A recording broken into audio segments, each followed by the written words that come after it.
Here's my center of operations.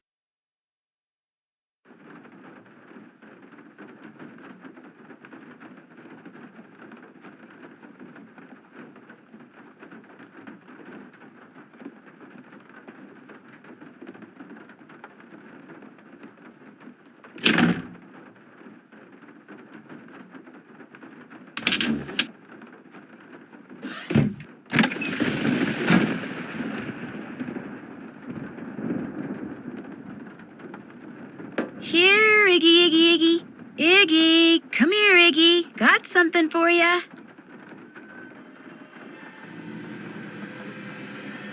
Here, Iggy, Iggy, Iggy. Iggy, oh, Iggy.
Come and get it, Iggy.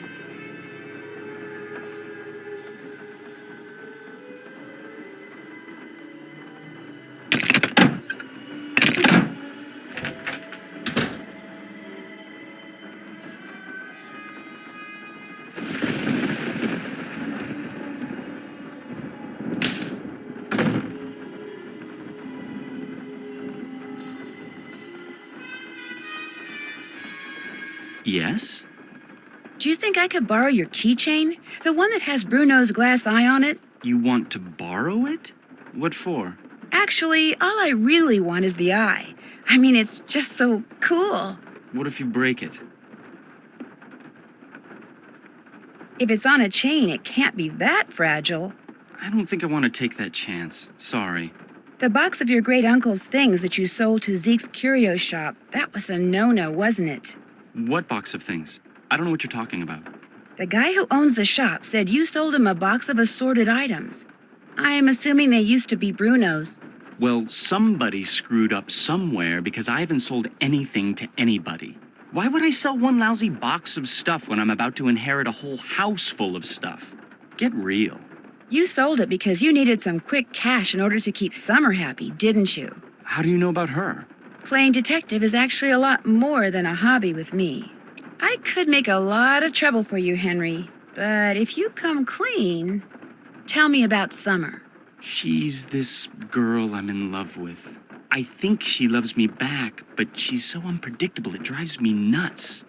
How is she unpredictable? I never know what's gonna make her happy.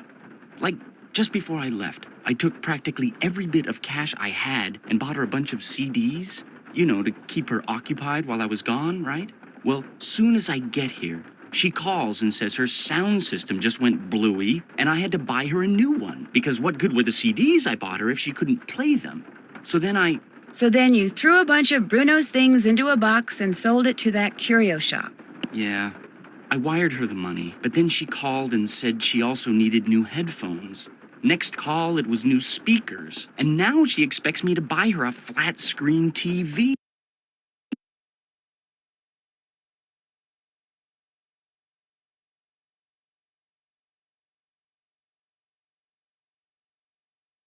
When I try to talk to her about always wanting more like that, she gets really mad. But I'm afraid if I don't give her what she wants, I'm afraid she'll dump me.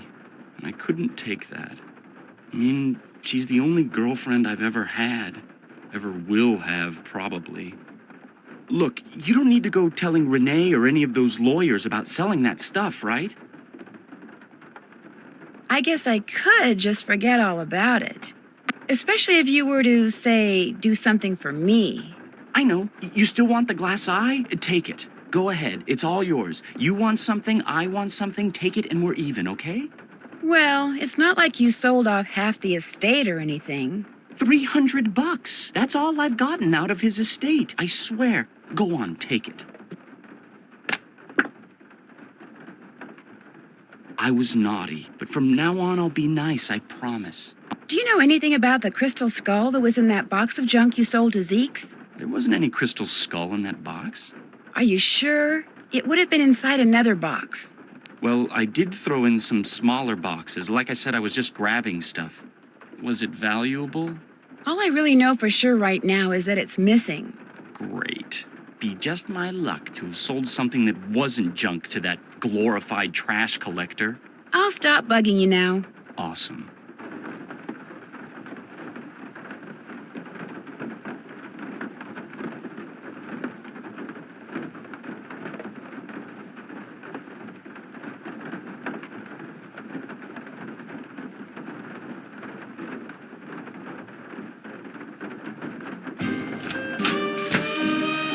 Hello again. I'll leave you to your potting. Thanks for coming by.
Hello? Hey, what's going on? That's funny. That's what I was going to ask you. I'll see you later. Bye.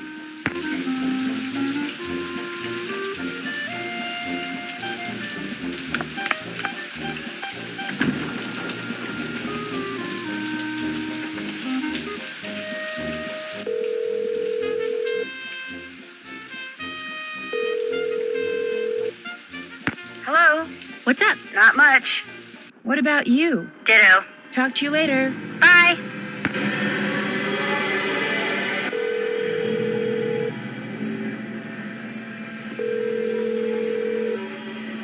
This is Dr. Gilbert Buford's answering service. How may I help you? I need to talk to Dr. Buford. Could you maybe give me a number where I can reach him? No, ma'am, I cannot. Is this an emergency? Sort of. I mean, it's not a medical emergency. See, I'm only going to be in town for a short time, and Dr. Buford and I have this mutual friend who died recently, and I just really need to talk to him about it. Need some consoling, huh? Yes, I need some consoling. That's it exactly. Well, tell you what. It's against the rules to give you his phone number, but I can tell you that now that he's all but retired, Dr. Buford spends most of his evenings at his favorite gumbo stand down in the French Quarter. If you really need to talk to him, you can probably find him there. Great. Do you know the address? It's at the corner of Rampart and Domain. Did you say Rampart and Domain? I did indeed. Granny Pumpkin's Cajun Cooking. They make some darn fine gumbo. Thank you. Thank you very much. You're welcome, and I'm truly sorry about your loss. My loss? That mutual friend of yours and Dr. Buford's? Oh, right. Thank you. That's very kind of you. Bye.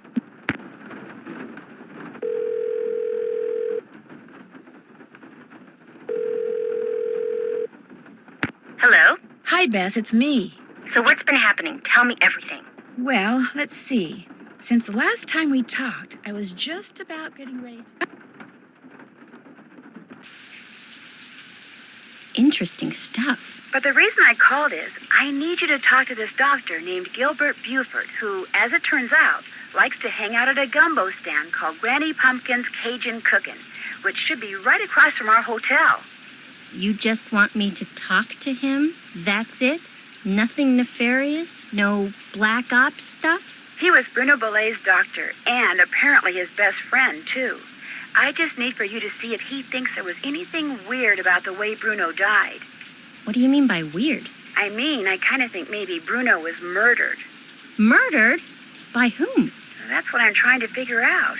Everyone's a suspect at this point. Including this Gilbert Buford guy? Well, Great, I'm gonna be chatting up Jack the Ripper. oh, I'm sure the guy's fine, but be subtle, just in case. Well, I can see the gumbo stand from our balcony. If he's the guy that's sitting down there, I guess he looks harmless. Okay, I'll go talk to him. Thanks, Bess. Let me know what happens. Cheerio. Hey, what'll it be? A bowl of gumbo, please. Ah, then.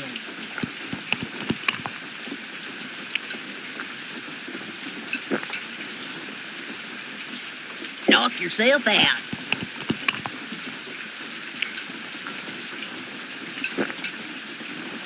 Whew, that was hot. Knock yourself out.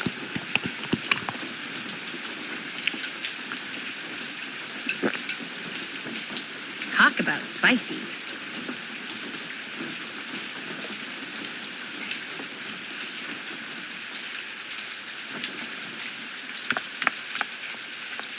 Why, hello, young lady. How kind of you to grace an old man with your lovely presence.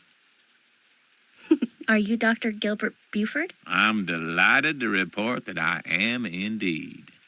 Your answering service said I'd probably find you here. This here is my favorite spot in the whole city. Delicious gumbo, pleasing view, particularly now, I might add. My name's Bess Marvin. I'd like to ask you some questions about Bruno Bollé, if that's okay. I'd prefer subject matter of a happier nature, but I do not want to seem inhospitable, so what is it you want to know?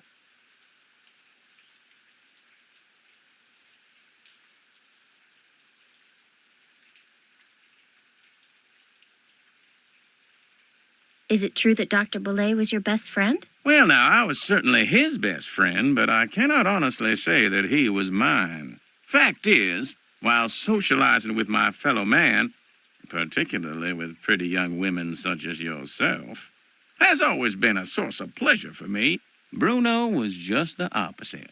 Unfortunately, the older he got, the more numerous his idiosyncrasies became, and the less concerned about their negative effect upon others he became.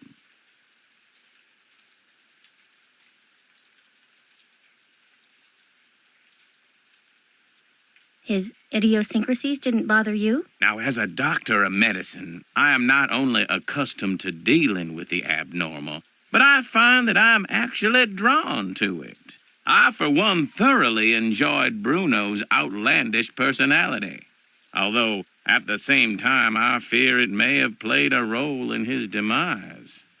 You see, he died of a myocardial infarction, most likely caused by age-related atherosclerosis.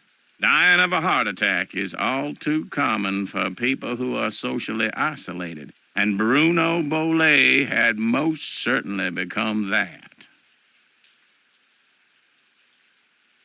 Did they do an autopsy on Dr. Bollet? No. Given Bruno's advanced age and the absence of any indication of foul play, an autopsy was deemed unnecessary, and the body was cremated according to Bruno's wishes.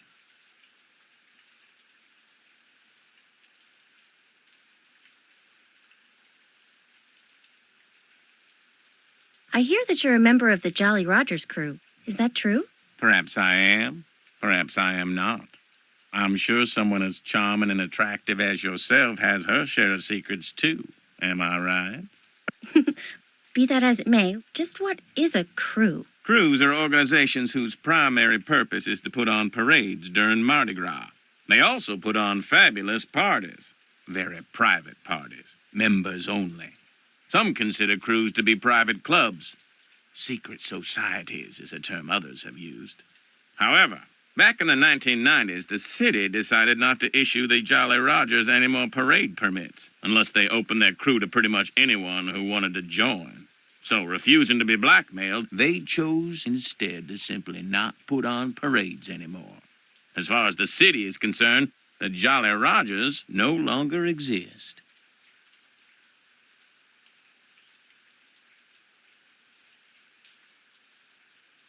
Was Bruno Bollet a Jolly Roger too? Perhaps.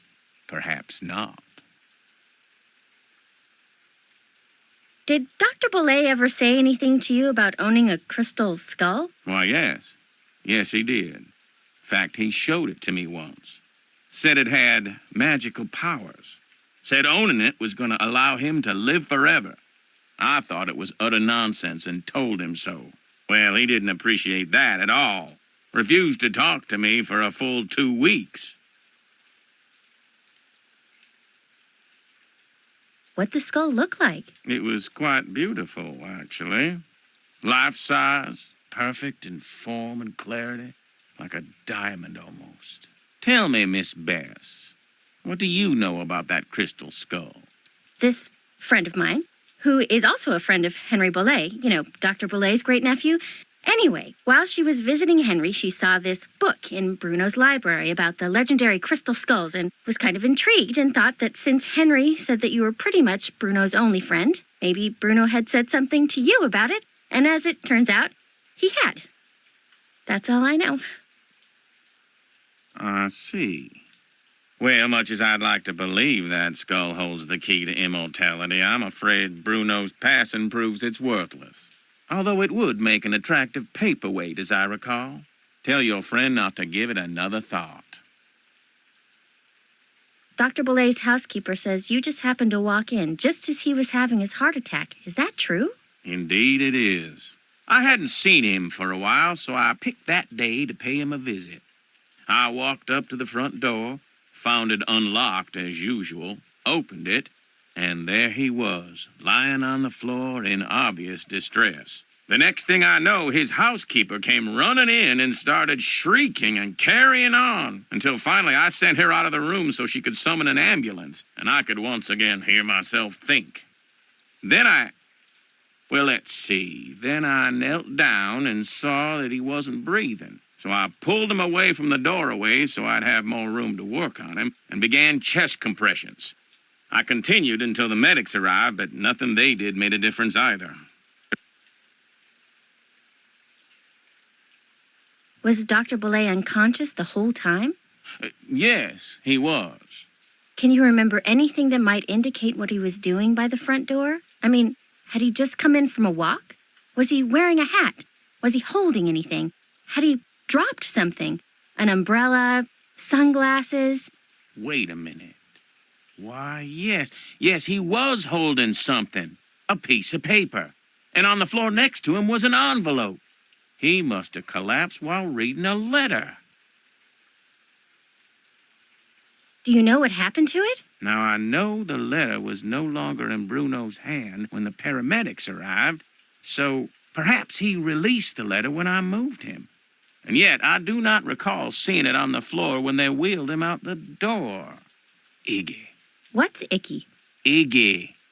Iggy is an iguana Bruno befriended, then turned loose in his home. It soon developed the annoying habit of stealing paper and stockpiling it in the vent system. Are you saying an iguana made off with the letter Bruno had been reading? It would not have been the first time a missing document ended up in Iggy's possession. Renee would periodically call me saying the lizard had absconded with one of Bruno's prescriptions and would I please write her up a replacement. In any case, Bruno once told me he was training Iggy. Said he taught Iggy to retrieve the things it had stolen.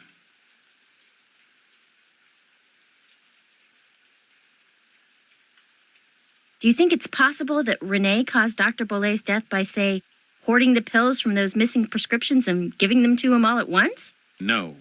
Had he died of an overdose of the medications I had prescribed, the manner of his death would have been quite different. But he died of a heart attack. Of that I am certain.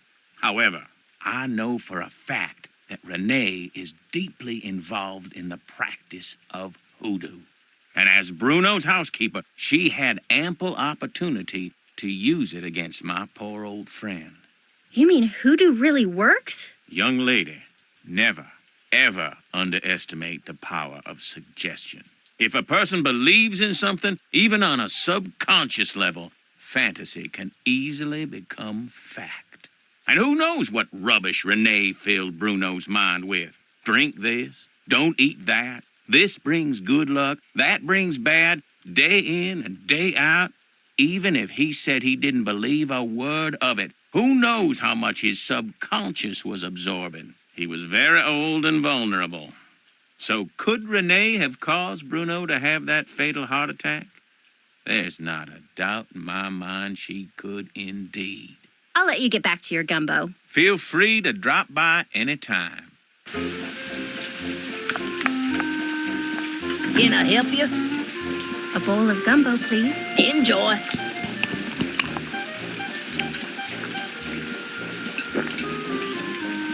Talk about spicy.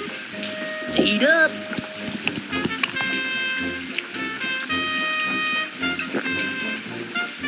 Talk about spicy. Dive in.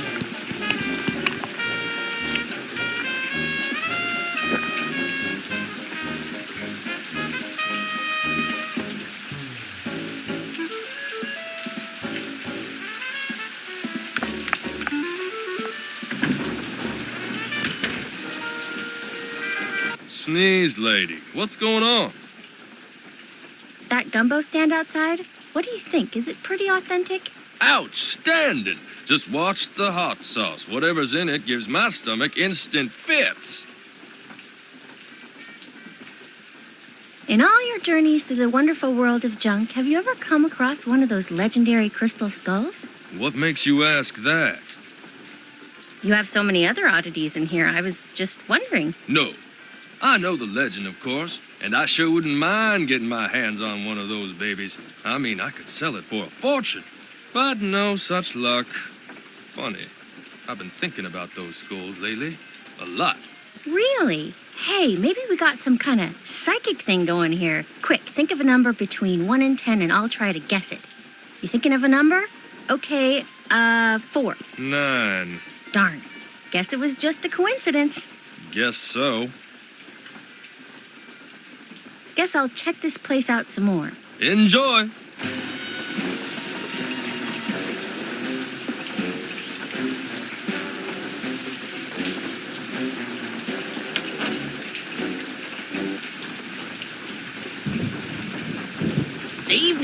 What can I do for you? A bowl of gumbo, please. Now then.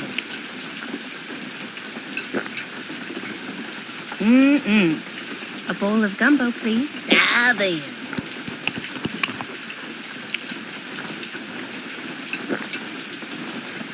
Hot, but yummy.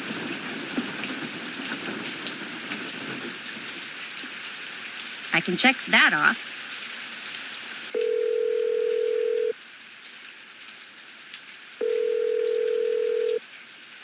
Hello? Bess here. Oops. Looks like Dr. Buford decided he's had enough gumbo. He's not at Granny Pumpkin's anymore? Nope. But here's what else I've learned since I talked to you last. And that's all she wrote. Excellent. Thanks for the report. Stay in touch. See ya.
Did you know that Bruno was a member of a group called the Jolly Rogers?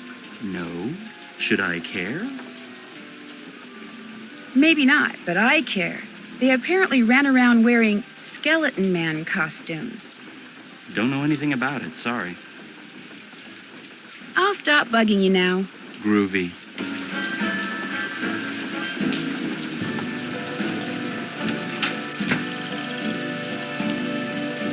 Hello again. I'd better get going. Come see me anytime.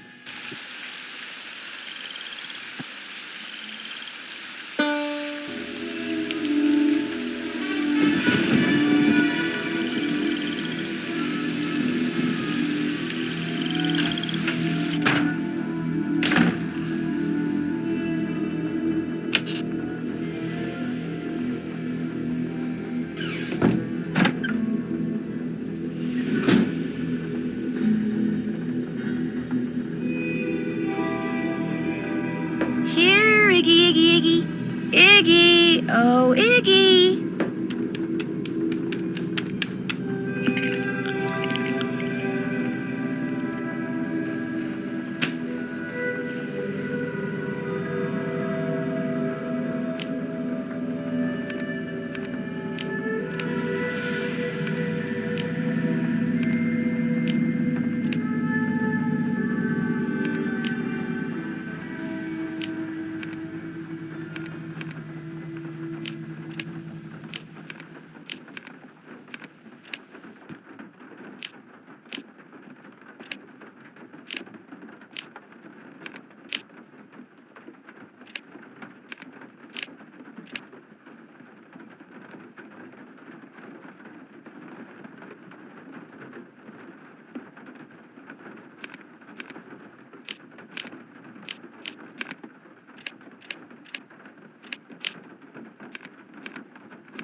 Here, Iggy, Iggy, Iggy.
Here, Iggy, Iggy, Iggy. Come and get it, Iggy.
That was a little creepy. That was a little creepy.